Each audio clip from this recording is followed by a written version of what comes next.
Kamakailan, ang 8th Infantry Division ay nagsagawa ng malawakang donasyon ng dugo kasama ang Philippine National Red Cross na may timang Young Blood, New Blood for the World na isinagawa sa headquarters 8ID.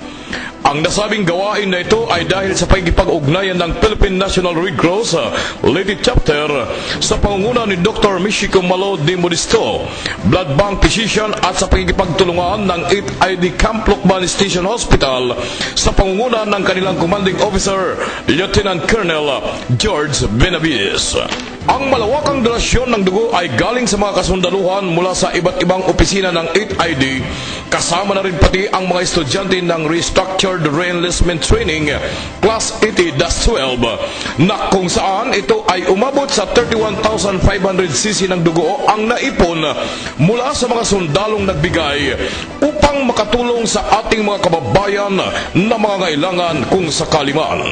Ayon pa kay Miss Pamunag, Medical Technologist ng PNRC Leyte Chapter Tacloban City, na ang pagsasagawa ng ganitong gawain ay hindi lang para sa mga pasyenteng nangangailangan ng dugo dito sa Region 8, kundi maging sa buong Pilipinas. Sa ngalan ni Major General Mario F. Chan, Commander ng 8th Infantry Division Philippine Army, ito po si Corporal Mark Agbat ng 8th Division Public Affairs Office, Camp Lucban, Catbalogan, Samar, nag-uulap.